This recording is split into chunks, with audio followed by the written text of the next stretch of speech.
أعوذ بالله من الشيطان الرجيم. بسم الله الرحمن الرحيم. السلام عليكم ورحمة الله وبركاته.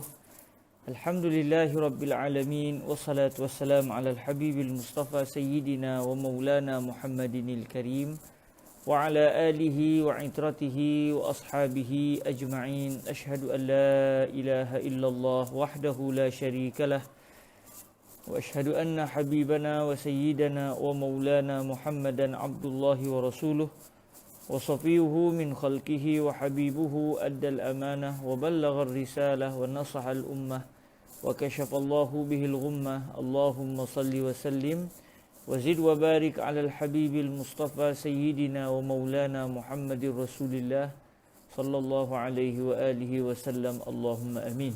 أما بعد. Alhamdulillah, kita sama-sama mengucapkan kesyukuran kehadrat Allah Subhanahu Wa Taala. Dengan keizinan daripada Allah, kita bertemu lagi di dalam majlis pembacaan kitab Tamamul Minnah Bibayan Al-Khisalil Mujibati Lil Jannah, karangan Syekh Abdullah ibnu Muhammad ibni Muhammad As-Siddiq Al-Ghumari rahimahullahu subhanahu wa ta'ala. Semoga Allah memberikan kebaikan kepada kita untuk terus dapat memahami kitab ini biiznillahi subhanahu wa ta'ala. Bukan sekadar dapat memahami, tetapi yang lebih penting adalah mengamalkan segala titah perintah Sayyidina Rasulullah sallallahu alaihi wasallam yang sudah dimudahkan oleh Allah menerusi hasil karya Syekh Abdullah Al-Ghumari. Beliau telah berusaha payah mencari, menggali hadis Rasulullah lalu mempersembahkan kepada kita dengan niat dan juga dengan harapan moga-moga kita semua tidak berkecuali berusaha untuk melaksanakan seluruh amalan-amalan yang telah dijanjikan oleh baginda Nabi alaihi salatu wassalam bahawa pelakunya akan diganjari dengan syurga Allah Subhanahu wa taala. Tuan-tuan yang dirahmati Allah Subhanahu wa taala, biiznillah subhanahu wa taala, pada hari ini kita akan meneliti beberapa amalan yang berbaki berkenaan dengan amalan-amalan yang membawa pelakunya ke syurga Allah Subhanahu Wa Taala. Dan biiznillah Subhanahu Wa Taala, kita akan sebagaimana biasa sebelum kita memulakan majlis pembacaan kitab Tamamul Minnah, kita akan berselawat terlebih dahulu ke hadrat baginda Nabi alaihi salatu wassalam dengan selawat Syekh Musa Ad-Darir sebanyak 33 kali, dengan niat moga Allah Subhanahu Wa Taala menjadikan selawat ini sebagai pendinding dan penjaga kita daripada segala wabak, segala musibah kita, ahli keluarga dan juga sahabat-sahabat serta teman-teman kita. Biiznillah, moga-moga dijauhi oleh Allah Subhanahu Wa Taala daripada sebarang penyakit yang tidak diingini, khususnya wabak COVID-19 yang sedang melanda negara dan dunia pada hari ini. A'udzubillahi minasyaitonir rajim. Bismillahirrahmanirrahim. Innallaha wa malaikatahu yusalluna 'alan nabi.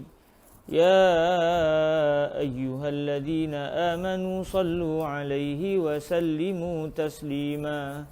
Allahumma salli ala sayyidina Muhammadin salatan tunajjina biha min jami'il ahwali wal afat وتقضي لنا بها جميع الحاجات وتطهرنا بها من جميع السيئات وترفعنا بها أعلى الدرجات وتبلغنا بها أقصى الغايات من جميع الخيرات في الحياة وبعد الممات وعلى آله وصحبه وسلم. اللهم صل على سيدنا محمد صلاة تنجينا بها من جميع الأهوال والآفات وتقضي لنا بها جميع الحاجات وتطهرنا بها من جميع السيئات وترفعنا بها أعلى الدرجات وتبلغنا بها أقصى الغايات من جميع الخيرات في الحياة وبعد الممات وعلى آله وصحبه وسلم.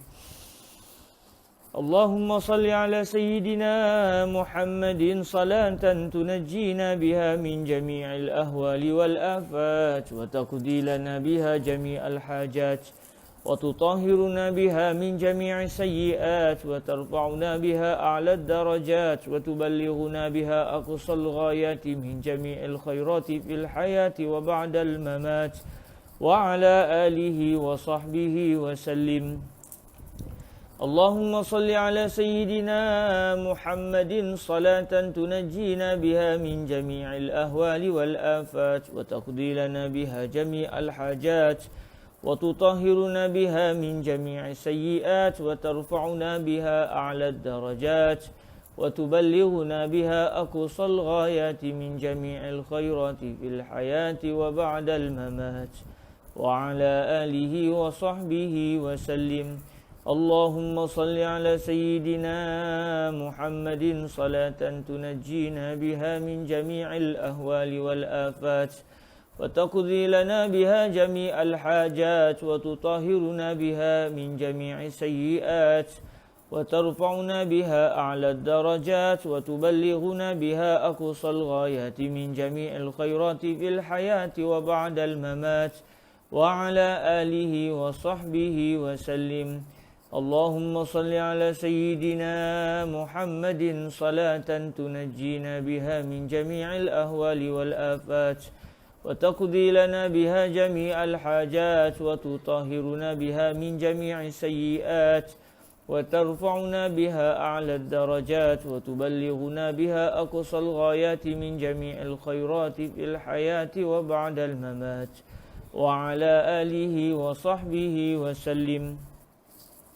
اللهم صل على سيدنا محمد صلاة تنجينا بها من جميع الأهوال والآفات وتقضي لنا بها جميع الحاجات وتطهرنا بها من جميع السيئات وترفعنا بها أعلى الدرجات وتبلغنا بها أقصى الغايات من جميع الخيرات في الحياة وبعد الممات وعلى آله وصحبه وسلم. اللهم صل على سيدنا محمد صلاة تنجينا بها من جميع الأهوال والآفات وتقضي لنا بها جميع الحاجات وتطهرنا بها من جميع السيئات وترفعنا بها أعلى الدرجات وتبلغنا بها أقصى الغايات من جميع الخيرات في الحياة وبعد الممات وعلى آله وصحبه وسلم. اللهم صل على سيدنا محمد صلاة تنجينا بها من جميع الأهوال والآفات وتقضي لنا بها جميع الحاجات وتطهرنا بها من جميع السيئات وترفعنا بها أعلى الدرجات وتبلغنا بها أقصى الغايات من جميع الخيرات في الحياة وبعد الممات وعلى آله وصحبه وسلم.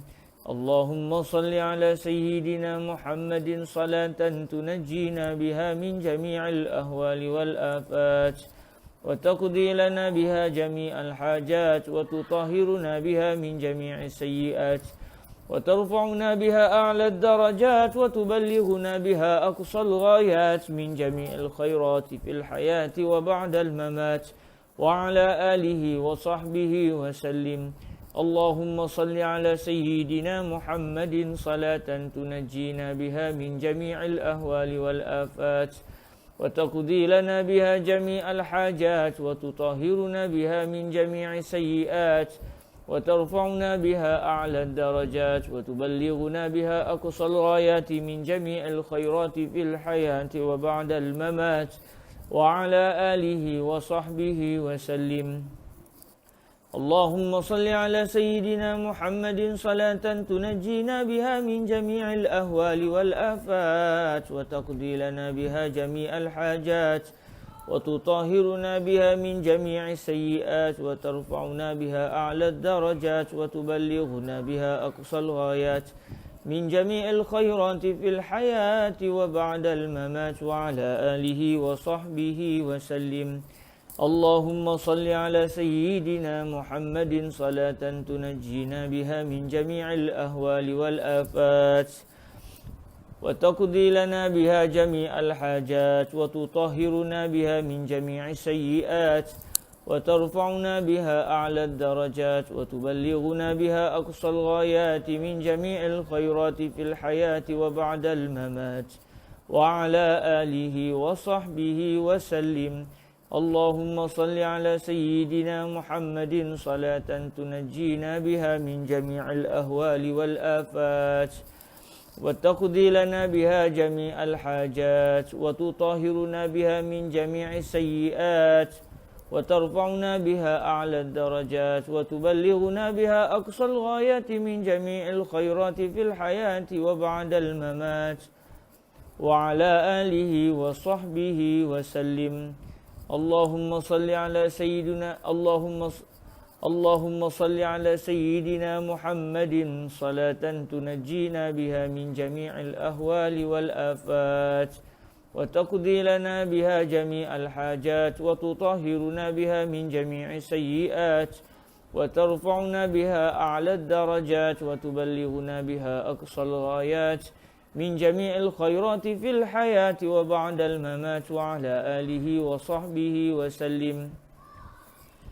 اللهم صل على سيدنا محمد صلاة تنجينا بها من جميع الأهوال والآفات وتقضي لنا بها جميع الحاجات وتطهرنا بها من جميع السيئات وترفعنا بها أعلى الدرجات وتبلغنا بها أقصى الغايات من جميع الخيرات في الحياة وبعد الممات وعلى آله وصحبه وسلم.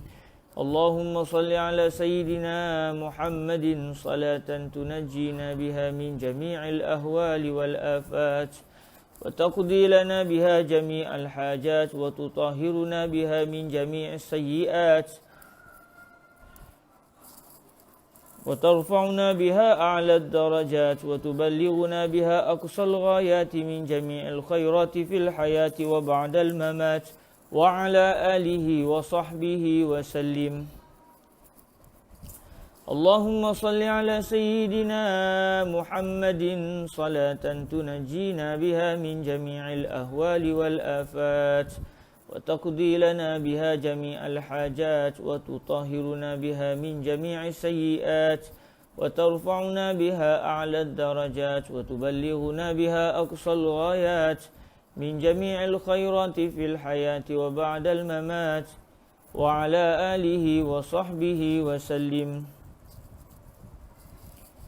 اللهم صل على سيدنا محمد صلاة تنجينا بها من جميع الأهوال والآفات وتقضي لنا بها جميع الحاجات وتطهرنا بها من جميع السيئات وترفعنا بها أعلى الدرجات وتبلغنا بها أقصى الغايات من جميع الخيرات في الحياة وبعد الممات وعلى آله وصحبه وسلم. اللهم صل على سيدنا محمد صلاة تنجينا بها من جميع الأهوال والآفات وتقضي لنا بها جميع الحاجات وتطهرنا بها من جميع السيئات وترفعنا بها أعلى الدرجات وتبلغنا بها أقصى الغايات من جميع الخيرات في الحياة وبعد الممات وعلى آله وصحبه وسلم. اللهم صل على سيدنا محمد صلاة تنجينا بها من جميع الأهوال والآفات وتقضي لنا بها جميع الحاجات وتطهرنا بها من جميع السيئات وترفعنا بها أعلى الدرجات وتبلغنا بها أقصى الغايات من جميع الخيرات في الحياة وبعد الممات وعلى آله وصحبه وسلم.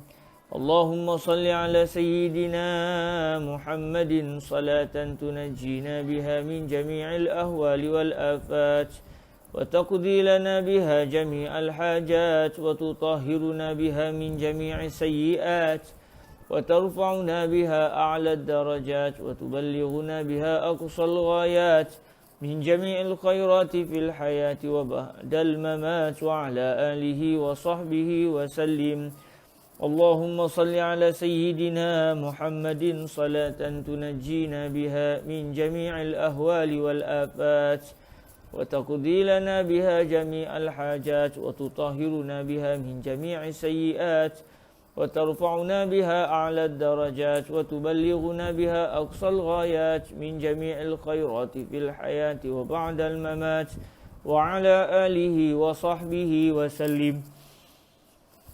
اللهم صل على سيدنا محمد صلاة تنجينا بها من جميع الأهوال والآفات وتقضي لنا بها جميع الحاجات وتطهرنا بها من جميع السيئات وترفعنا بها أعلى الدرجات وتبلغنا بها أقصى الغايات من جميع الخيرات في الحياة وبعد الممات وعلى آله وصحبه وسلم.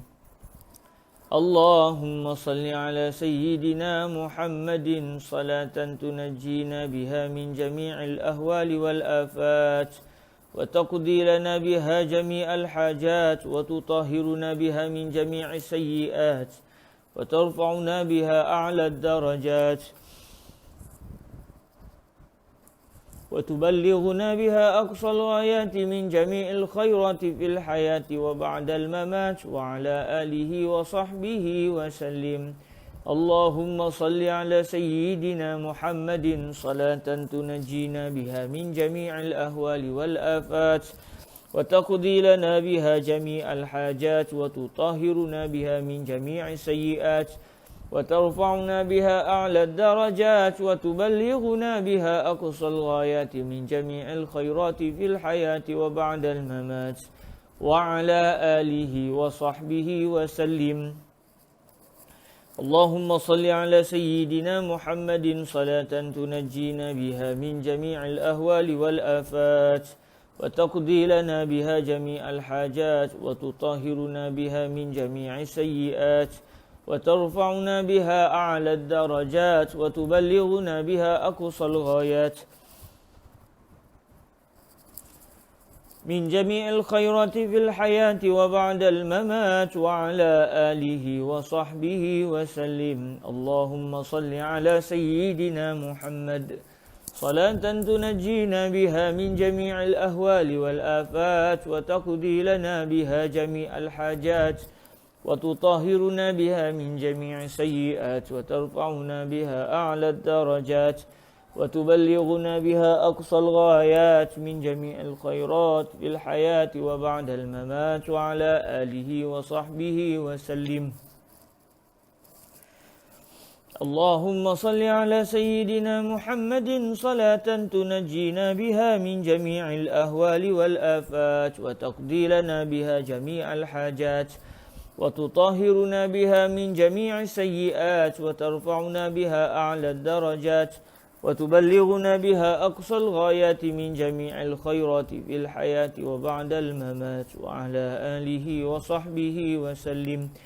اللهم صل على سيدنا محمد صلاة تنجينا بها من جميع الأهوال والآفات وتقضي لنا بها جميع الحاجات وتطهرنا بها من جميع السيئات وترفعنا بها أعلى الدرجات وتبلغنا بها أقصى الغايات من جميع الخيرات في الحياة وبعد الممات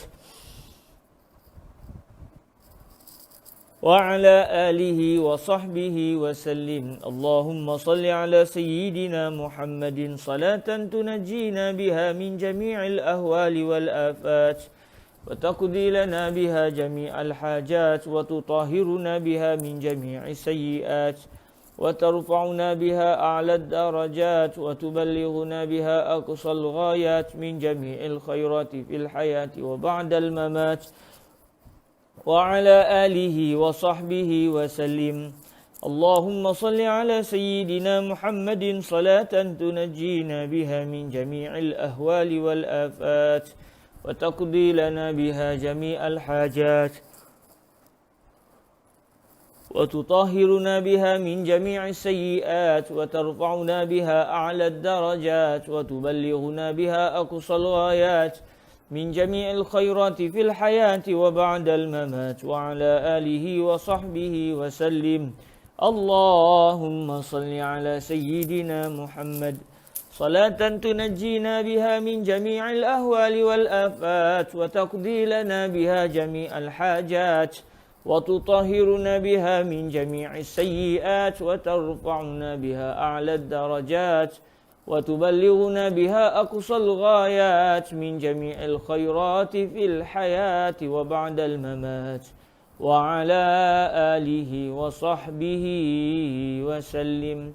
Alhamdulillah tuan-tuan yang dirahmati Allah, direzekikan Allah kita dengan 33 tadi kali berselawat dengan selawat Sayyidina Syekh Musa Ad-Darir, dan insya-Allah kita akan memulakan majlis pembacaan Tamamul Minnah bi Bayanil Khisalil Mujibah lil Jannah, iaitu kita akan masuk di perenggan terakhir di muka surat yang ke-24, iaitu membicarakan tentang sikap mudah ketika kita menuntut daripada orang yang berhutang akan hutang. Kita pernah bagi hutang kat satu orang, bila sampai masanya kita nak minta hutang itu supaya yang berhutang dapat bayar balik hutangnya kepada kita, maka apabila seseorang itu meminta hutang dengan baik, maka dia telah melakukan satu perbuatan yang akan menariknya dan membawanya ke syurga Allah Subhanahu Wa Taala. InsyaAllah kita akan membacanya. Cuma saya mohon kemaafan tuan-tuan, saya nak ada sedikit urusan, sekitar 5 minit kita bertemu semula insya-Allah. Ada sedikit urusan yang perlu diselesaikan. Sebentar ya. Maaf atas kesulitan sebentar.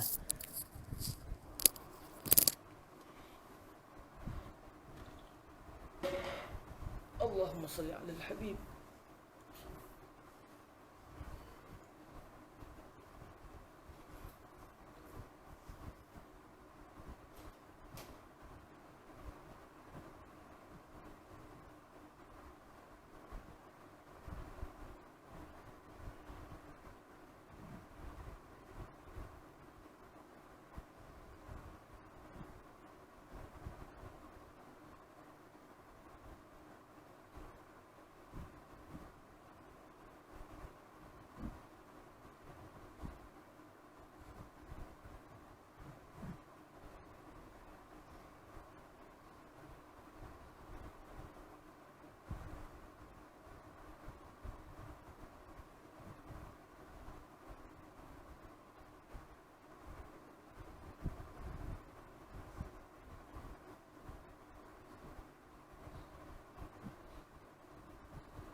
Allahumma salli ala al-habib. Baik, tuan-tuan yang dirahmati Allah SWT, mohon maaf di atas kesulitan. Baik, kita teruskan insya-Allah dengan membaca petikan di muka surat yang ke-24 Di muka surat yang ke-24 iaitu pada ucapan Sayyidina Syekh Abdullah Al-Ghumari, was-samahatu fil iqtida'i wa huwa at-talabu. Bismillahirrahmanirrahim. Alhamdulillah wassalatu wassalamu ala al-habibil mustafa sayyidina wa maulana Muhammadir Rasulillah wa ala alihi wa itratihi wa ashabihi wa man walah. Amma ba'du, bi isnadina al-muttasil ila sayyidina al-imam al-Syekh Abdullah ibni Muhammad as-Siddiq Al-Ghumari rahimahullahu subhanahu wa ta'ala, wa nafa'ana Allahu bi'ulumihi wa ulumi masyayikhihi wa talamizatihi wa qurra'i kitabihi al-musamma bitamamil minnah wa sa'iri musannafatihi wa syurrahiha, Allahumma amin. Qala rahimahullahu subhanahu wa ta'ala, was-samahatu fil iqtida'i wa huwa at-talabu an yatluba ad-da'inu dainahu birifqin walinin min ghairi ta'nifin wala tasribin wa alla yukhjilahu amama an-nas. Apa disebut oleh Syekh Abdullah Al-Ghumari sini, beliau menyatakan amalan seterusnya yang membawa pelakunya ke syurga Allah Subhanahu Wa Taala, iaitu as-samahah, bersikap mudah. As-samahah, sikap mudah di dalam menuntut, fil iqtida.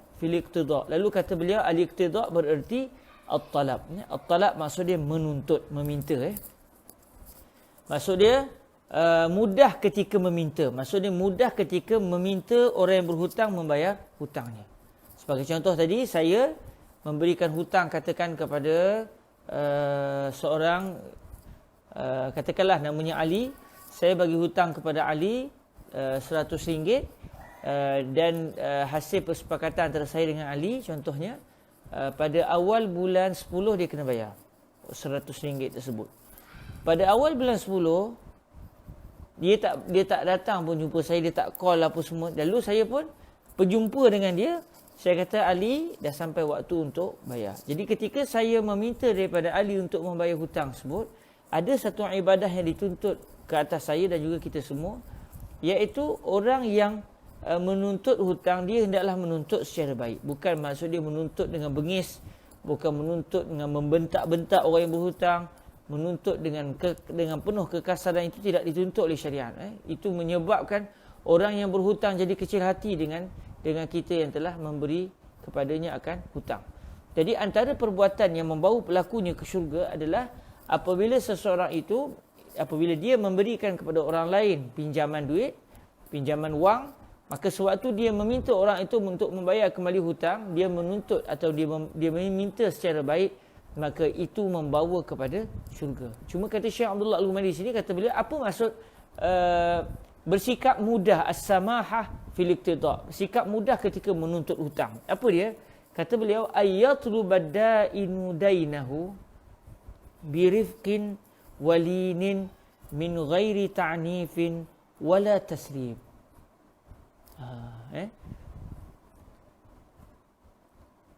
Kata beliau,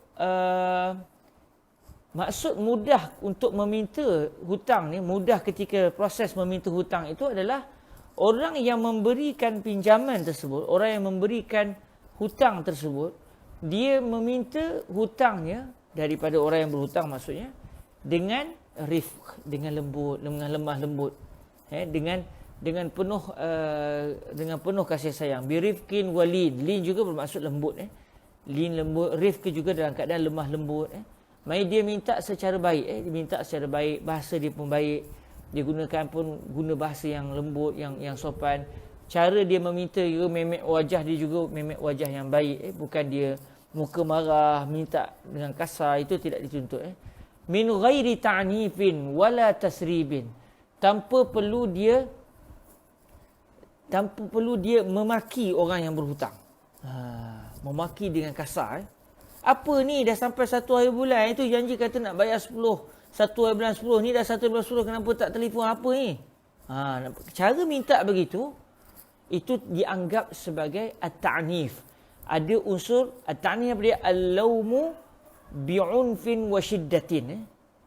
Maknanya at-ta'nif ni meminta memaki seseorang dengan penuh kasar, dengan penuh kuat. Dia maki dengan begitu teruk. Itu dipanggil at-ta'nif. Sama juga erti dengan at-tasrib. At-tasrib maksudnya al-lam wa ta'yir, memalukan orang tu, maki orang tu, malukan orang tu. Ini tidak dituntut sewaktu kita meminta hutang. Itu membawa kepada dosa sebab kita sudah melakukan satu perbuatan yang dibenci oleh Allah SWT, iaitu menyebabkan seseorang Muslim merasa dia dihina. Sedangkan memasukkan kegembiraan ke atas hati seorang mukmin itu satu ibadah yang besar. Jadi maksud mudah ketika menuntut hutang adalah dia minta secara baik tanpa ada sebarang makian, tanpa ada sebarang sikap memalukan orang yang berhutang. Depan orang ramai, suaranya kasar. Kata, bila bayar hutang Pak, depan orang ramai, malu orang yang berhutang. Apa salahnya cakap elok-elok? Zaman sekarang lagi senang. Kita ada WhatsApp. Kita Syekh Akhi, minta maaf, saya ingin tanya ni. Hari tu kita dah berjanjian 1 bulan kamu kena bayar hutang. So macam mana? Bila kamu dapat bayar hutang, cakap dengan baik. Orang itu pun dia tak rasa dia dihina. Dalam masa yang sama mungkin dia terlupa. Sudah sampai waktu untuk dia bayar hutang. Jadi itu dianggap sebagai cara meminta hutang dengan penuh baik, dengan begitu mudah. Kata Syekh Abdullah Al-Umari lagi, wa alla yukhjilahu amaman nas. Orang yang meminta hutang tu dia tidak boleh memalukan orang yang berhutang depan orang lain. Sebab berhutang ni satu benda yang sensitif sebenarnya. Kita berhutang dengan orang ni bukannya tiap hari kita berhutang. Berhutang ni maknanya kita ditimpa musibah, kewangan tak ada, lalu kita terpaksa berhutang. Dan dia dianggap satu perkara yang memalukan. Memalukan orang yang berhutang itu sendiri sebab dia terpaksa meminta daripada orang lain untuk membantunya. Jadi ketika itu tuan-tuan yang dirahmati Allah, apabila kita bantu dia, kita bantu dengan niat apa? Dengan niat nak tolong dia. Maka kita nak muliakan dia, kita tak nak dia dalam keadaan terdesak, dia dalam keadaan sukar, kita tolong dia dengan cara kita pinjamkan dulu duit kita kepada orang tersebut. Maka sebagaimana daripada awal lagi kita bagi hutang dengan niat nak tolong dia, dengan niat ingin memuliakan dia, maka tak sepatutnya sewaktu kita minta hutang, kita meminta dengan cara memalukan dia. Sedangkan dari awal lagi, kita ingin memuliakan dia dan kita tak nak dia dalam keadaan susah. Memalukan dia depan orang ramai, minta depan orang ramai itu satu benda yang memalukan. Saya sendiri kalau contoh berhutang dengan seseorang, tiba-tiba depan orang ramai, dia datang memekik-mekik, bila nak bayar hutang ni dah 1 hari bulan dah. Jangan tak bayar hutang pula. Kita pun Allah malunya. Orang pun tengok, kau berhutang ke? Kau ada masalah ke, Pak? Jadi pecah habis rahsia kita yang selama ni mungkin kita susah depan orang ramai, kita tak nak tunjuk. Tapi kita terdesak pinjam duit seseorang. Tapi bila cara minta itu dengan memalukan dia, ini satu sikap yang tidak disukai oleh syariat. Maka apabila ia tidak disukai oleh syariat, lawan kepada perbuatan ini disukai oleh syariat. Apa lawan bagi perbuatan ini? Meminta dengan penuh baik. Meminta dengan penuh sikap memuliakan orang yang berhutang. Jadi kalau kita ingat apa yang kita pelajari minggu lepas, orang yang berhutang juga diminta menjadi orang yang mudah sewaktu membayar hutang. Mudah dengan bayar hutang ni maksud dia macam yang telah kita ceritakan. Nabi SAW bukan takat bayar pada waktu dia dan masa yang sama bagi lebih lagi. Maknanya kita mudah sewaktu membayar hutang, tidak menyusahkan orang yang memberikan hutang. Dalam masa sama orang yang memberikan hutang juga sewaktu meminta hutang, meminta dengan penuh baik, dengan penuh adab, dengan penuh sikap kasih sayang kepada orang yang meminjam tersebut. Naam. Lalu kata Syekh Abdullah Al-Ghumari, naam. Naam dalam bahasa Arab maksudnya ya, ya. Tetapi dalam penulisan, dalam kitab-kitab turas khususnya, bila tiba-tiba je tulis naam, dia bukan bermaksud ya, dia bermaksud tetapi. Walakin, dia maksud dia naam di sini bermaksud walakin, iaitu dalam bahasa Melayu dia kata tetapi. Saya tahu perkara ni apabila kami baca kitab Ghayatul Bayan Syarh Matn Zubat Ibn Roslan bersama dengan Fadilatul Syekh Said bin Shaltu Asy-Syafi'i. Banyak kali kami jumpa dalam kitab Ghayatul Bayan karangan Syamsuddin Ar-Ramli, Asy-Syafi'i banyak sikit bila sebut na'am. Tiba-tiba je na'am. Kalau orang tanya soalan dia jawab na'am, okeylah. Ini tiba-tiba je na'am. Lalu kata Syekh, na'am huna lil istidrak. Na'am ini adalah untuk istidrak. Istidrak ni cakap Melayu kita tetapilah. Maknanya mungkin bila maksud dia tujuan tetapi ni ingin menafikan nafyu ma yutawaham subutuhu, kata Syekh Said Shaltut. Menafikan apa yang mungkin kita menyangka dia ada. Au isbatu ma yutawaham nafyuhu. Kita mengadakan, mengisbatkan apa yang mungkin disangka ia tidak ada. Jadi ini tujuan tetapi. Sebab dalam ayat sebelum ni, bila disebut meminta hutang dengan baik, apa yang kita faham mereka awal, tak boleh langsung. Tak boleh langsung minta secara tegas, walau dalam apa keadaan sekalipun. Sebaliknya kena minta dengan penuh kasih sayang, dengan penuh kelembutan. Maksudnya tak ada langsung ruang. Itu yang kita faham. Lalu Syekh Abdullah Al-Ghumari ingin menyatakan yang kamu faham tu bukan begitu. Bahkan di sana ada beberapa keadaan yang orang yang memberikan hutang boleh meminta hutang secara agak tegas daripada orang yang berhutang. Jadi na'am dalam ayat ini dia adalah berperanan untuk isbatu ma yutawaham nafyuhu. Dia ingin menyatakan kewujudan apa yang kita sangka benda tak wujud. Sebelum ni kita sangka tak wujud sama sekali keadaan yang memungkinkan kita meminta hutang secara tegas, agak keras. Lalu apa yang kita sangkakan itu, beliau ingin menyatakan apa yang kita sangkakan tidak wujud, beliau kata sebenarnya wujud. Ada, di sisi syariat tak ada masalah. Sebab tu didatangkan kalimah na'am, iaitu bermaksud walakin. Tetapi, sebab tetapi ni maknanya tujuannya apa? Mungkin kita datangkan satu ayat sebelum ni, orang faham, maknanya benda ni ada dalam semua keadaan. Lalu dinafikan dalam semua keadaan. Tetapi dalam keadaan begini, keadaannya begini. Atau orang menyangka, tak wujud langsung sebarang keadaan. Begini. Lalu didatangkan tetapi ada keadaan yang ada. Contoh di sini, orang sangka, tak bolehlah kita minta hutang dengan keras. Dalam apa keadaan? Sebab Syekh Abdullah Al-Ghumari kata, an yatlubad da'inu dainahu birifqin walid min ghairi ta'nif wala tasrib.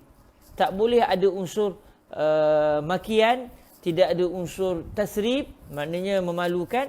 Lalu kita faham, maknanya kita kena minta lembut-lembut je.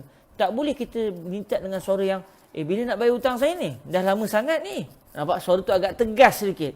Kamu ni kenapa tak nak bayar hutang? Nampak suara kita dah jadi agak tegas. Maknanya ayat sebelum tu menyebabkan kita faham, tak boleh sama sekali bersikap demikian. Lalu kefahaman itu rupanya salah. Kerana syariat membenarkan orang yang menuntut hutang dalam beberapa keadaan meminta hutang dengan tegas. Dengan tegas. Sahabat kita Abu Umar kata, Assalamualaikum Ustaz dan semua. Waalaikumsalam warahmatullahi wabarakatuh. Moga tuan-tuan semua dalam lindungan Allah. Allahumma amin. Lalu kata Syekh Abdullah Al-Ghumari, na'am. Ya, maksud dia bukan apa yang kamu faham sebelum itu begitu. Ada juga keadaan yang boleh seseorang itu meminta hutang dengan tegas. Kata beliau, na'am in tahaqqaqa annal madina yamtuluhu ma'astita'atihi al-ada'a falahu an yu'annifahu wa yu'annibahu. Betul. Maksud dia, kalau kamu kata, maknanya tak wujudlah sama sekali keadaan seseorang meminta hutang dengan tegas. Begitu ke? Jawapannya tidak seperti itu. Bahkan sekiranya sudah pasti, intahaqaq, maksudnya sudah pasti, orang semua pakat tahu, sudah diyakini bahawa orang yang berhutang melewat-lewatkan pembayaran hutang sedangkan dia mampu untuk membayar hutang. Maksudnya kita tahu, kita contoh satu rumah dengan dia. Mula-mula dia susah, kita bagi duit, janji nak bayar lagi 2 bulan. Kemudian tiba-tiba dia dapat rezeki lebih. Kita tahulah, kita satu rumah dengan dia contoh. Dia beli handphone, dia beli laptop, dia beli itu, dia beli ini, dia joli sana, joli sini, belanja orang tu makan, belanja orang tu sini. Macam-macam dia buat. Sampai ni kita kata, Ustaz, bila bayar hutang? Dia kata, nanti relax nampak? Kita kata, hai kawan ni memang dia mampu bayar hutang. Duit dia pun ada apa semua cukup. Tapi dia malas nak bayar hutang. Jadi dalam keadaan begini, kata Syekh Abdullah Al-Ghumari, kalau sudah pasti bahawa orang yang berhutang itu melambat-lambatkan pembayar hutang sedangkan dia mampu untuk membayar, bukan sebab dia susah, bukan disebabkan dia sangkakan dalam 2 bulan lagi, contohnya dia mampu bayar hutang, sebab tu dia berhutang tu dia kata insya-Allah lagi 2 bulan saya bayar. Tiba-tiba dia usaha punya usaha tak mampu juga. Yang ni tak apa. Ini dia tak mampu bayar sebab dia memang tak mampu. Ada orang tu dia tak nak bayar sebab dia malas nak bayar sedangkan duit dia dah ada. Maka ketika itu kata Syekh Abdullah Al-Ghumari, falahu ay faliddain. Falahu di sini maksudnya bagi orang yang memberikan pinjaman tersebut, orang yang bagi hutang tersebut, dia berhak untuk istilahnya yu'annifahu. Maknanya dia berhak untuk kalau ikut asal ta'nif ni maknanya kita kata maki lah. Tapi maksud di sini bukan maki. Maksud di sini bersuara agak tegas kepada orang tersebut. Falahu an yu'annifahu wa yu'annibahu. Dia ketika itu orang yang membagi hutang tadi, dia boleh untuk bersikap agak tegas. Kalau ikut asal mana ta'nib pun maknanya memalukan, taubih, maknanya kasar. Kalau itu asal bahasalah. Tapi bukanlah ini maksud dia, sebab syariat tidak membenarkan kita walau dalam apa keadaan pun maki orang. Maki orang ni dalam apa keadaan pun tak dibenarkan oleh syariat. Jadi maksud lahu an yu'annifahu wa yu'annibahu, dia berhak untuk maki orang tu, dia berhak untuk bersuara keras dengan orang tu, maksud dia meminta dengan agak tegas.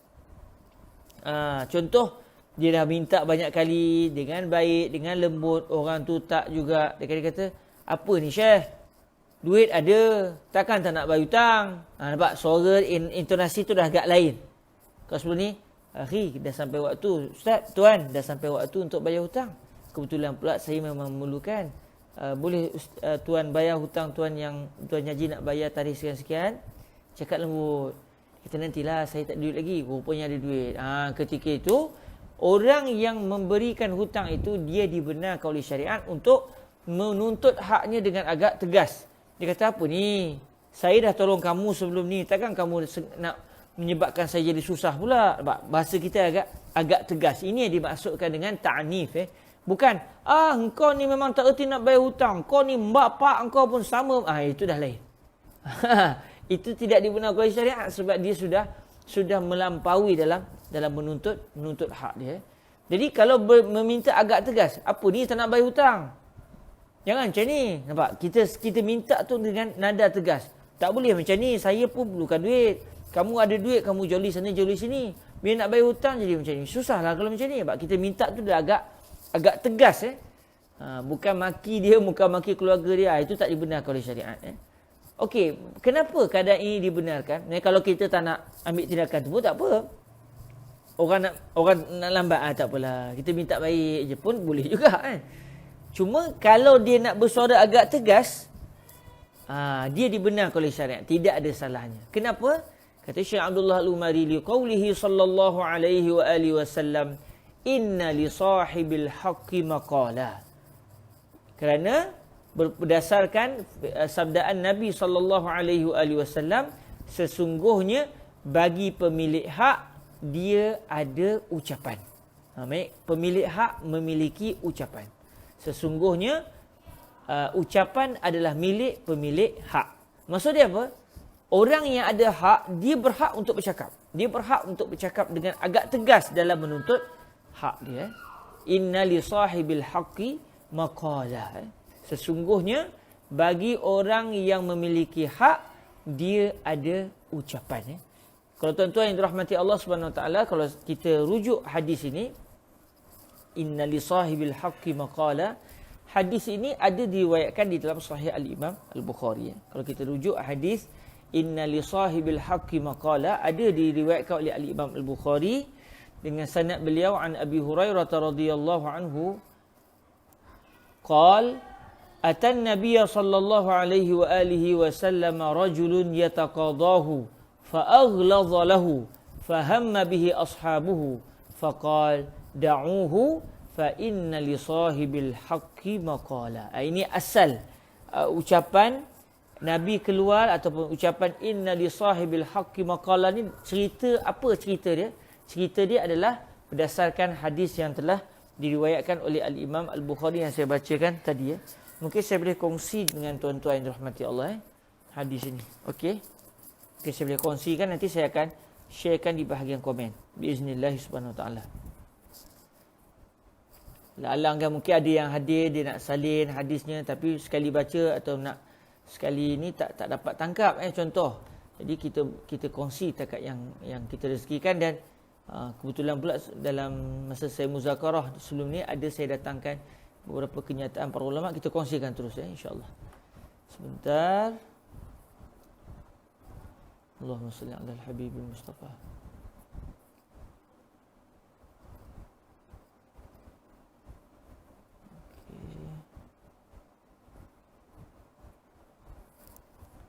Inna li sahibil haqqi maqala.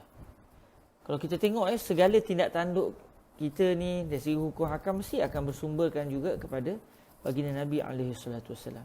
Sebab tu umat Islam ni pegangannya adalah Al-Quran, pegangannya adalah hadis Sayyidina Rasulullah sallallahu alaihi wasallam. Dan itulah kelebihan kita mendalami hadis-hadis Rasulullah sallallahu alaihi wasallam, kerana dengan mempelajari hadis-hadis Nabi kita akan mengetahui tentang akhlak baginda Nabi dan dia memberikan satu kelebihan kepada mereka yang mempelajari hadis Nabi untuk mempunyai hati yang lembut di dalam mengamalkan apa yang diperintahkan oleh baginda Nabi alaihi salatu wasallam. Sebab dia bukan sekadar belajar hukum tapi dia juga meneliti apa yang dinyatakan oleh baginda Nabi alaihi salatu wasallam. Okey, saya datangkan di bahagian komen untuk menjadi tatapan tuan-tuan puan-puan yang dirahmati Allah Subhanahu wa taala. Okey, saya datang situ rawal Bukhari radhiyallahu taala anhu bi sanadihi an Abi Hurairah radhiyallahu anhu qal, walaupun tak ada kalimah qal tetapi dibaca begitu An Abi Hurairah radhiyallahu anhu qal atan nabiyya sallallahu alaihi wa alihi wasallam rajulun yataqadahu fa aghladha lahu fahamma bihi ashabuhu faqal da'uhu fa inna li sahibil haqqi maqala. Jadi hadis ini daripada Sayyidina Abu Hurairah radhiyallahu anhu, beliau telah berkata, seorang lelaki telah datang menemui Nabi sallallahu alaihi wasallam. Lelaki itu menuntut baginda Nabi membayar hutang beliau. Ada seorang sahabat Nabi, Rasulullah SAW pernah berhutang dengan beliau. Lalu akhirnya lelaki tadi datang bertemu dengan Nabi dan meminta agar Nabi membayar hutang tersebut. Subhanallah Rasulullah SAW nak kira-kiranya kalau Nabi minta tu kepada Allah, Nabi boleh saja dan Allah akan kabulkan insya-Allah permintaan Nabi.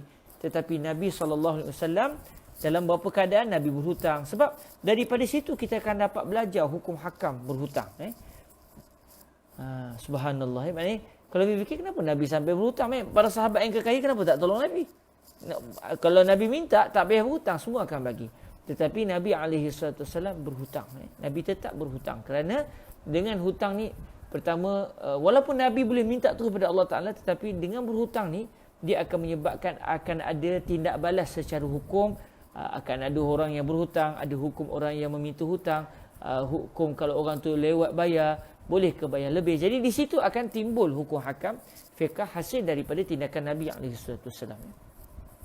Okey, jadi setelah lelaki itu bertemu dengan Nabi dan minta hutang, kata Sayyidina Abu Hurairah radhiyallahu anhu, fa aghlazalah. Lelaki itu sudah bersikap tegas, sudah bersikap keras dengan baginda Nabi. Aghlaza lahu. Beliau minta hutang tu dengan agak keras, agak keras. Fahamma bihi ashabuhu. Lalu para sahabat Nabi mula inginkan lelaki tu. Maksudnya para sahabat Nabi dah mula geram dengan lelaki tersebut kerana bersikap agak kurang sopan dengan Nabi alaihi salatu wasallam. Lalu mereka sudah mula ingin mengambil tindakan kepada lelaki tersebut. Fahamma bihi ashabuhu faqala da'uhu fa inna li sahibil haqqi maqala. Lalu apabila Nabi SAW melihat para sahabat baginda sudah ingin melakukan tindakan kepada lelaki yang berlaku kurang sopan terhadap baginda Nabi tadi, lalu baginda bersabda kepada para sahabat baginda ketika itu, tinggalkan lelaki tersebut. Maksudnya tinggalkan lelaki yang meminta hutang tersebut kerana sesungguhnya pemilik hak dia memiliki ucapan. Inna li sahibil haqqi maqala. Jadi kata Nabi, fa inna li sahibil haqqi maqala. Kerana sesungguhnya bagi orang yang memiliki hak dia ada ucapan. Jadi dia berhak untuk meminta dengan tegas. Dia berhak sebab dia adalah orang yang memiliki hak. Bukannya dia tak ada hak tiba-tiba nak paksa orang bagi duit ke dia. Tidak. Jadi di sinilah kata Syekh Abdullah Al-Ghumari rahimahullah SWT, apabila seseorang itu meminta hutang daripada seseorang, tiba-tiba orang yang berhutang tidak membayar pada waktunya, contoh, atau sengaja melambat-lambatkan bayaran hutang, maka orang yang memiliki hutang, iaitu orang yang memberikan pinjaman tersebut, dia boleh meminta secara tegas sebab Nabi kata fa inna li sahibil haqqi maqala. Sesungguhnya bagi pemilik hak dia ada ucapan. Dia boleh bercakap dengan agak tegas. Cuma ini tidaklah bermaksud Nabi bayar hutang lewat. Nabi sengaja tak bayar hutang. Tapi ucapan Nabi tadi adalah bersifat umum, merujuk kepada apa keadaan sekalipun. Kalaulah ketika meminta hutang, dia boleh bercakap dengan tegas sebab Nabi sebut secara umum bagi pemilik hak dia ada ucapan. Okey, cuma menariknya kalau saya nak kongsi dengan tuan-tuan di bahagian bawah komen tu, kalau tuan-tuan boleh tengok komen yang saya datangkan tadi di peringkat Ruat Jawi tadi, saya datangkan teks daripada Sayyidina Al-Imam Al-Syaikh Ibnu Hajar Al-Asqalani, Syekhul Islam Ibnu Hajar Al-Asqalani. Qala Ibnu Hajar Al-Asqalani syarihan al-hadis, qawluhu fa'aghladha lahu yahtamilu an yakuna al-ighlaz bitashdidi fil mutalabati min ghairi qadrin zaidin. Kata Syekh Al-Imam Ibnu Hajar Al-Asqalani, ucapan Sayyidina Abu Hurairah dalam hadis tadi menyatakan lelaki itu telah keras dalam meminta hutang. Apa maksud lelaki itu sudah keras dalam meminta hutang? Meminta hutang secara keras tu apa maksudnya? Kita dok faham macam marah Nabi lah. Lalu kata Al-Imam Ibnu Hajar Al-Asqalani, berkemungkinan maksud keras dalam minta hutang ni adalah agak tegas, at-tasydid fil mutalabah, minta secara tegas, min ghairi qadrin zaid, tanpa ada sebarang kadar yang berlebihan. Minta ni tetapi dengan agak tegas, itu saja. Bukan maksud dia apa ni Rasulullah tak bayar hutang, alam macam ni susah itu sudah melampau. Itu ada qadrun zaid, itu sudah ada kadar yang lebih, yang ada unsur macam penghinaan kepada Nabi. Tetapi maksud dia lelaki tadi dia minta daripada suara, contohnya, ya Rasulullah, bila anda akan bayar hutang? Agak tegas sikit, ya Rasulullah, bila nak bayar hutang? Tanpa ada unsur lelaki itu ingin menghina Nabi. Sebab menghina Nabi ini membawa kepada kekufuran. Menghina Nabi membawa kepada kekufuran. Lalu apabila seorang sahabat baginda meminta hutang baginda Nabi dan disebut agak tegas, agak keras dalam minta hutang, maksud dia cara minta tu agak bersungguh, agak bersungguh tanpa ada sebarang kadar yang berlebihan. Wa yahtamilu an yakuna bi ghairi zalik wa yakunu sahibud daini kafira. Mungkin juga kata Syekh Abdullah, kata Al-Imam Ibnu Hajar Al-Asqalani, yang dimaksudkan dengan ikhlas bukan seperti yang kita faham mula-mula tadi, tetapi memang bermaksud melampau-lampau. Sudah ada kadar yang berlebihan dalam minta hutang. Dalam masa yang sama, orang yang menuntut hutang itu adalah seorang yang kafir, yang tidak beragama Islam. Ada dua kemungkinan dalam kisah seorang lelaki yang datang bertemu dengan Nabi dan minta hutang dengan agak tegas itu. Ada dua kemungkinan masuk tegas di sini. Sama ada, yang pertamanya, kalaulah lelaki itu seorang sahabat Nabi yang beriman kepada Allah, beriman kepada baginda Nabi SAW, maka kita hendaklah memahami bahawa maksud minta hutang dengan tegas tadi bukan maksudnya beliau memaki Nabi. Wali'azubillah min zalik. Sebab orang yang memaki Nabi menjatuhkan kehormatan Nabi, dia terkeluar dari agama Islam. Wali'azubillah. Tetapi maksudnya dia sebut tu agak tegas sedikit. Ya Rasulullah, saya perlukan kewangan sekarang ni. Boleh tak Nabi tolong bayar hutang saya? Contoh, dia minta tetapi bukan Rasulullah boleh tak? Dia suaranya agak tinggi tetapi masih di dalam unsur menghormati baginda Nabi alaihi salatu wasallam. Atau maksud yang kedua, memang minta melampau, kutuk Nabi. Ucapan itu merendahkan baginda Nabi SAW. Tetapi kalau begitu, yang meminta semestinya bukan seorang sahabat Nabi. Sebaliknya, yang meminta adalah seorang yang bukan Islam. Faqad qila innahu kana yahudiyan. Dikatakan bahawa lelaki yang meminta hutang dengan cara yang kasar itu adalah seorang Yahudi. Jadi, ini kenapa? Sebab macam minggu lepas kita dah dengar kisah seorang sahabat Nabi yang asalnya merupakan seorang Yahudi, merupakan seorang Yahudi yang belum masuk Islam ketika itu, yang namanya Zaid bin Sa'nah. Kalau tuan-tuan masih ingat lagi kisah yang kita bincang panjang sampai yang asal tak habis lagi kisahnya. Sayyidina Zaid bin Sa'nah yang beliau sengaja meminta hutang daripada baginda Nabi dengan agak kasar, sampai beliau kata, selama ini yang saya tahu keturunan orang-orang disebut dalam ucapan beliau, sebentar saya ingat balik, agak kasar jugalah katanya, fa wallahi ma alimtukum bani Abdul Muttalib bimatlin. Yang saya tahu kamu ni, wahai Nabi, maksudnya, tapi maksudnya tidak masuk Islam lagi lah. Kamu semua ni, wahai keturunan Abdul Muttalib, yang saya tahu kamu ni bukan orang yang melambat-lambat ke hutang. Ni bayar hutang memang tepat pada masa. Sekarang saya dah tahu. Sekarang saya tahu memang kamu ni jenis kaki bayar hutang lewat. Sedangkan ketika itu belum masuk lagi waktu kena bayar hutang. Tempohnya belum masuk waktu lagi. Main janji bayar hutang pada sekian-sekian, beliau dah mengamuk sebelum daripada tarikh tersebut. Jadi sebab tu kata Al-Imam Ibn Hajar di sini, dikatakan lelaki tersebut adalah seorang Yahudi. Kalau Yahudi maknanya merujuk kepada kisah Sayyidina Zaid bin Sa'nah yang beliau sengaja meminta dan membentak-bentak Nabi itu dengan tujuan nak tengok apa akhlak Nabi. Sebab dalam Taurat disebut, bila kita buat benda tak elok dengan Nabi, yang akan Nabi balas adalah kasih sayang. Yang terzahir pada Nabi adalah kasih sayang. Bahkan bukan sekadar itu, semakin teruk kita menghina Nabi, semakin Nabi SAW akan bersikap baik kepada orang yang menghina baginda Nabi SAW. Jadi beliau sengaja membentak-bentak Nabi, memalukan Nabi di hadapan sahabat untuk melihat akhlak yang akan terpamer, sebab beliau sudah mendapati semua tanda-tanda kenabian itu ada pada Sayyidina Rasulullah, melainkan ini.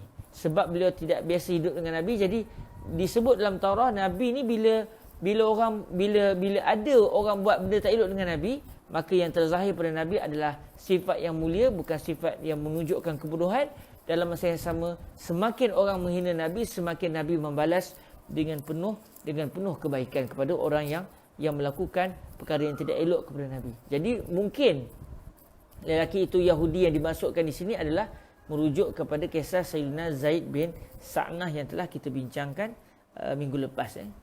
Cuma kata Syekh Al-Imam Ibn Hajar Al-Asqalani, wal awwalu azhar. Tetapi yang paling kuat dari segi bila kita rujuk hadis apa semua, yang paling kuat adalah kemungkinan yang pertama, iaitu yang meminta bukan seorang Yahudi. Yahudi itu, Sayyidina Zaid bin Sa'nah itu kisah lain. Ini kisah yang disebutkan oleh Sayyidina Abu Hurairah ni merujuk kepada seorang sahabat Nabi juga yang beragama Islam, yang meminta hutang dengan agak keras kepada baginda Nabi SAW, dan beliau seorang Muslim. Maknanya ketika itu beliau meminta dengan tegas, dengan tegas bukan maksudnya dengan mengeluarkan kata-kata kesat kepada baginda Nabi. Mustahil seorang sahabat Nabi akan mengeluarkan kata-kata yang tidak enak kepada baginda Nabi.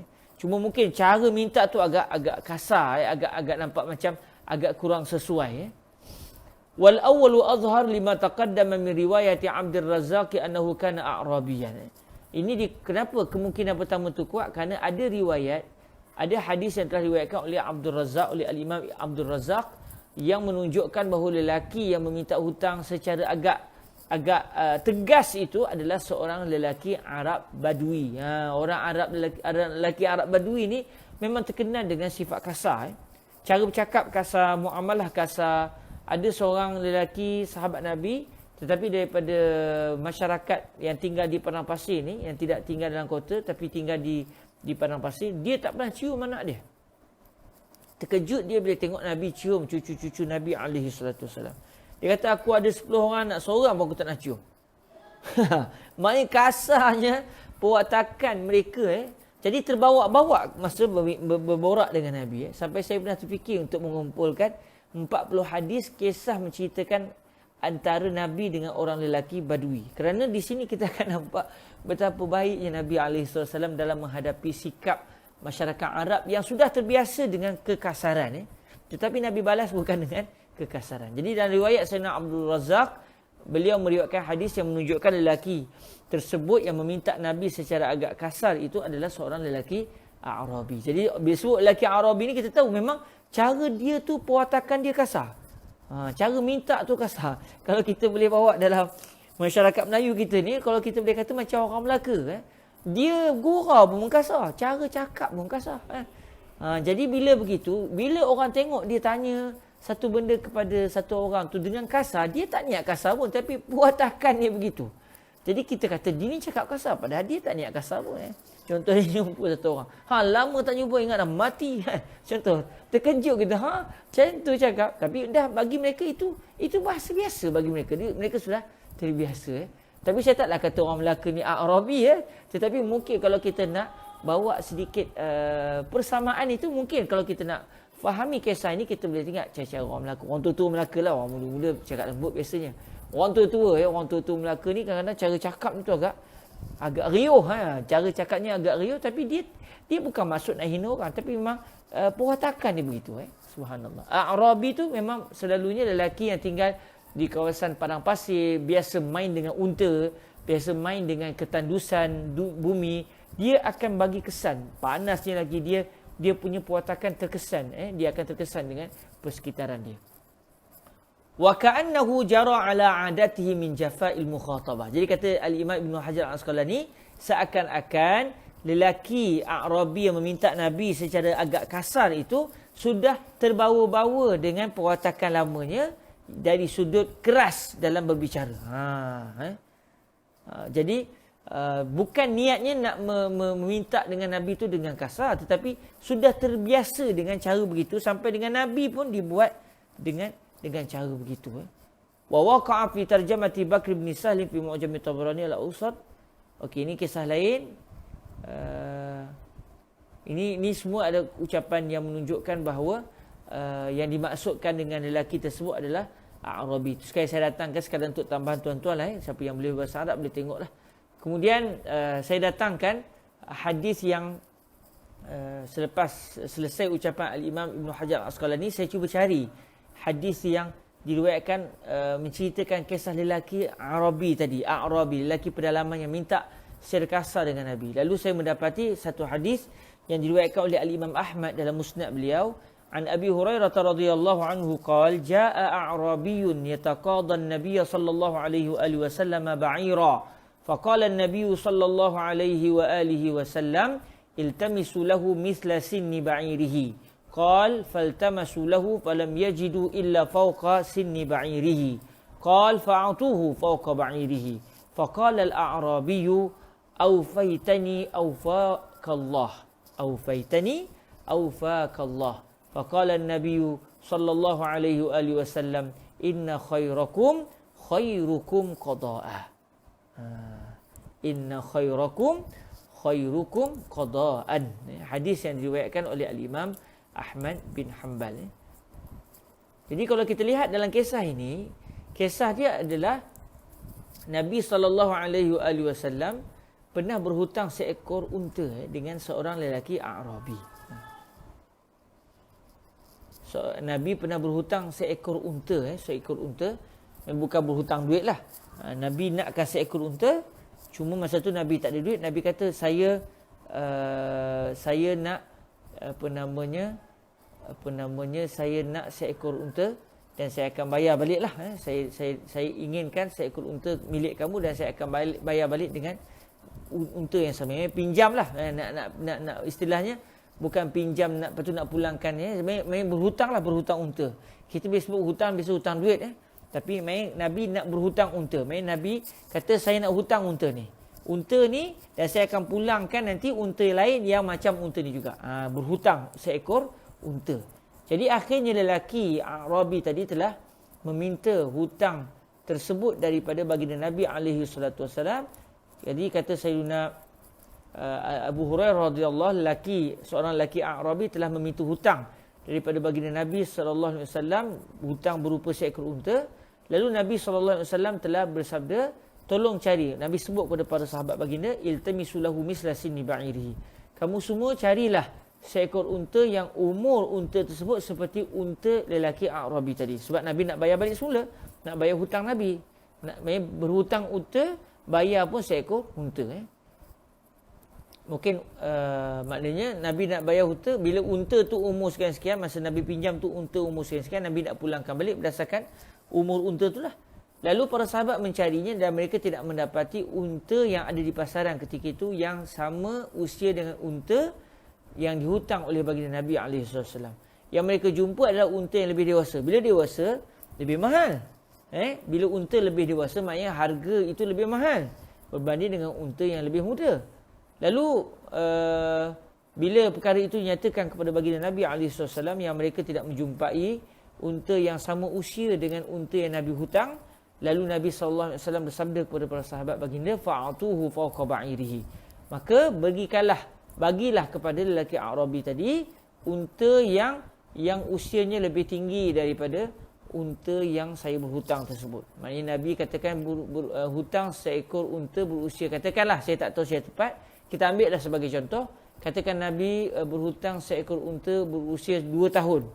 Tiba-tiba masa nak bayar, mereka kena bayar unta 2 tahun jugalah. Tiba-tiba tak jumpa. Bila tak jumpa, yang ada unta usia 3 tahun atau 4 tahun, makin berusia makin mahal. Sebab daging dia lagi banyak dan sebagainya. Lalu Nabi kata, bagilah unta yang berusia lebih daripada usia unta yang saya hutang tersebut. Maknanya Nabi bayar lebih mahal daripada jumlah hutang baginda Nabi. Contoh beginilah, katakanlah saya berhutang dengan satu orang dalam dolar. Saya hutang katakan $100. Tiba-tiba masa nak bayar, saya tak ada dolar. Saya kata ginilah, nah ambil duit ringgit ni tapi saya bayar lebih. Patutnya katakan $100 baru harga 300, nah ambil RM600 Malaysia. Mai bayar dengan lebih. Jadi ini yang berlaku pada baginda Nabi.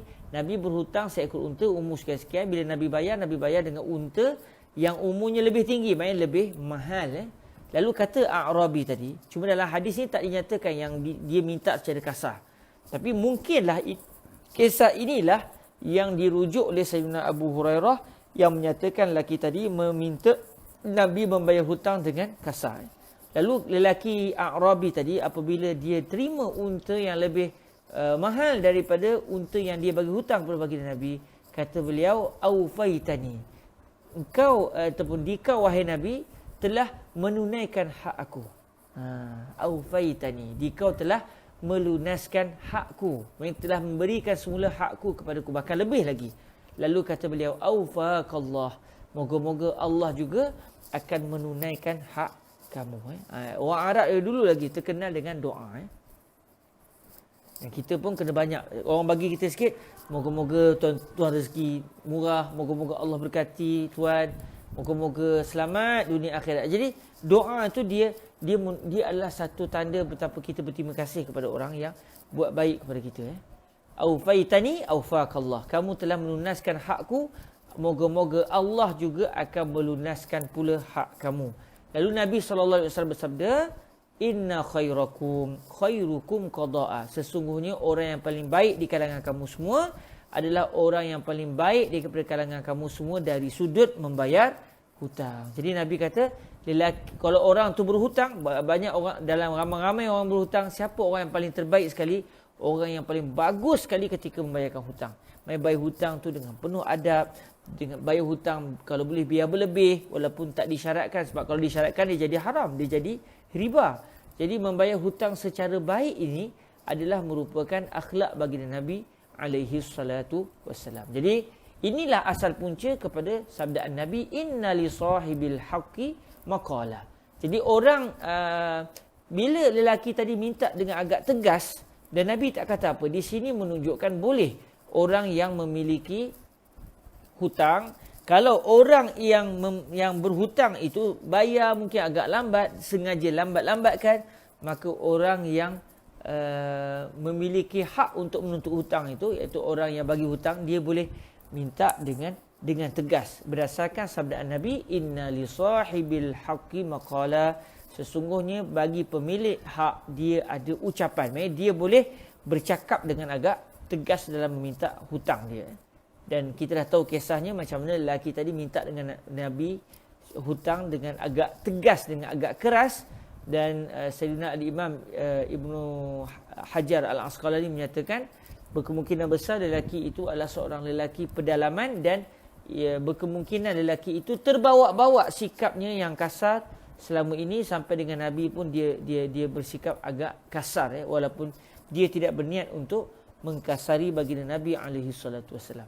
Okey, antara bukti lagi kata Syekh Abdullah Al-Ghumari yang menunjukkan bahawa orang yang memiliki hak, dia berhak untuk menuntut dengan tegas apabila orang yang berhutang sengaja melambat-lambatkan pembayaran. Wali qaulihi sallallahu alaihi wasallam, beliau datangkan satu lagi hadis yang menunjukkan bahawa tak ada masalah orang yang menuntut hutang, menuntut dengan tegas, dia boleh, tidak bercanggah dengan syariat maknanya, walaupun yang terbaik diminta dengan baik juga. Sabda Nabi SAW, layyul wajidi yuhillu irdahu. Layyul wajid yuhillu irdahu. Orang layyu ni sikap bertangguh-tangguh. Layyu ni kita kata orang yang bertangguh-tangguh. Orang yang mendapati tetapi bertangguh-tangguh. Orang tu dia dah ada duit cukup nak bayar hutang, tapi dia tangguh-tangguh. Yuhillu irdahu. Sikap dia yang sengaja tak nak bayar hutang itu akan menghalalkan maruah dia. Maksudnya kamu yang salah. Kamu dah ada duit, tiba-tiba tak nak bayar. Kalau orang sebut agak tegas, agak kasar, kamu jangan marah sebab kamu sendiri yang telah menghalalkan maruah kamu. Kenapa kamu halalkan maruah kamu? Dengan cara melambatkan bayar hutang. Maksudnya sepatutnya bayarlah hutang dengan baik pada awal waktunya. Maka orang pun takkan marah, orang takkan minta dengan tegas. Jadi kata Nabi, layul wajidi yuhillu irdahu. Sikap tidak mahu membayar, sedangkan orang itu sudah memiliki duit untuk membayar, itu akan menghalalkan maruahnya. Jadi kata Syekh Abdullah Al-Ghumari, ai imtina'ul wajidil mustati'i min qada'i ma alaihi yubihu ta'nifahu wa ta'nibahu. Sikap tidak mahu membayar hutang, sedangkan orang yang tak nak bayar hutang itu adalah orang yang sudah mendapati harta untuk dia bayar. Dia dah cukup duit dah, dan dia mampu untuk bayar apa yang dia hutang daripada seseorang. Ini sikap dia yang sengaja tak nak bayar hutang akan membenarkan, akan menyebabkan sikap dia itu membenarkan untuk orang yang memiliki hak dipanggil ta'nib maknanya bersikap kasar dengan dia. Sikap kasar ni maksudnya bersikap tegas dalam menuntut hak tersebut. Dia kata, apa ni Syekh, tak bayar hutang, saya pun perlukan duit. Nampak? Dia dah mula bahasa dia agak lain, tetapi dia masih lagi dalam adab. Dia bukanlah kata sudahlah, dah lah dulu bapak kau pun sama, memang keturunan tak itu dah tak boleh, sebab dia sudah melampaui had. Dia boleh bercakap agak tegas tetapi masih lagi perlu meraihkan syariat. Tak boleh maki sama muslim sebab walaupun si muslim tadi melampau, tidak mahu bayar hutang, tetapi sikap dia itu tidaklah sampai maruah dia itu sampai dia boleh dicela dan sudah seakan-akan dia sudah tak ada maruah langsung. Dia boleh ditegasi, cara nak minta hutang tu boleh agak keras sebab dia sengaja tak nak bayar, tetapi perlu juga dalam adab-adab syariat. Jadi kata Syekh Abdullah Al-Ghumari, sikap seseorang yang mendapati wang, sudah cukup duit dan mampu nak bayar hutangnya tapi tak nak bayar hutang, sikapnya akan menghalalkan orang yang menuntut hutang untuk menuntut secara tegas. Alhamdulillah, selesai kita pada hari ini membicarakan tentang sifat baik di dalam membayar hutang. Alhamdulillah. Sikap baik ketika menuntut hutang. Minggu lepas kita bicara tentang sikap orang yang berhutang. Dia kena bayar hutang pada waktu dia, jangan lewat-lewatkan. Kalau dia lewat-lewatkan, dia telah berdosa. Itu minggu lepas, sikap orang yang berhutang. Hari ini, alhamdulillah kita selesai meneliti sikap orang yang meminta orang yang berhutang untuk membayar dan menjelaskan hutangnya. Jadi orang yang memiliki hutang, dia juga perlu meminta hutang dengan baik. Dan alhamdulillah kita telah meneliti beberapa perincian yang didatangkan oleh Syekh Abdullah Al-Ghumari rahimahullahu subhanahu wa ta'ala, dan moga-moga Allah subhanahu wa ta'ala memberkati majlis ini dan menjadikan kita juga di kalangan mereka yang akan melakukan perbuatan yang baik ini. Alhamdulillah, selesai kita bicara tentang amalan yang didatangkan sebelum ini oleh Syekh Abdullah Al-Ghumari, iaitu 2 amalan. Sikap mudah bagi seorang penjual dan pembeli, alhamdulillah juga telah selesai, dan sikap mudah bagi seorang yang berhutang dan orang yang menuntut hutang. InsyaAllah sekiranya ada usia, minggu depan kita akan masuk kepada sikap yang seterusnya yang juga membawa pelakunya ke syurga Allah Subhanahu Wa Taala, iaitu amalan yang ke-37 serta amalan yang ke-38, iaitu memberikan tangguh kepada orang yang berhutang yang tak mampu nak bayar hutang, diberikan tempoh yang ditangguhkan pembayaran hutang. Dan juga sikap ataupun amalan yang seterusnya, amalan yang ke-38 pula, iaitu dia memaafkan. Dia memaafkan ketika orang itu bayar secara tunai. Berlaku jual beli, kemudian si pembeli pun bayar secara tunai, bukan secara hutang, tetapi ada masalah pada harga itu, pada wang yang dijadikan sebagai bayaran itu ada masalah. Lalu penjual kata, tak apalah, lebih kurang lah. Nanti kita akan tengok apakah maksudnya. Dan 2 amalan ini juga membawa pelakunya ke syurga Allah Subhanahu Wa Taala. Moga-moga kita semua dalam kasih sayang Allah dan membawa segala pembacaan ini kepada kita dapat mengamalkan, dan semoga semua amalan ini kita dapat lakukan insya-Allah, dan moga-moga kita akan diangkat oleh Allah ke syurga Allah dengan penuh gilang gemilang dengan berkat mengamalkan sabdaan baginda Nabi alaihi salatu wassalam. Itu sahaja daripada saya. Mohon maaf di atas segala kekurangan. Semoga kita bertemu lagi di minggu hadapan bersama dengan majlis pembacaan kitab Tamamul Minnah bi Bayanil Khisalil Mujibati lil Jannah, kitab yang membicarakan khusus tentang amalan-amalan yang kalau satu pun amalan ini dilakukan, ia membawa kepada pelakunya ke syurga Allah Subhanahu wa taala. Jazakumullahu khairah. Kita tangguhkan majlis kita dengan berselawat ke hadrat Nabi Muhammad sallallahu alaihi wa alihi wasallam. Allahumma salli afdala salatin ala as'adi makhluqatika sayyidina Muhammadin wa ala alihi wa sahbihi wa sallim adada ma'lumatika wa midada kalimatika kullama ذكرك الذاكرون وغفل عن ذكره الغافلون. اللهم صل أفضل صلاة على أسعد مخلوقاتك سيدنا محمد وعلى آله وصحبه وسلم عدد معلوماتك ومداد كلماتك كلما ذكرك الذاكرون وغفل عن ذكره الغافلون.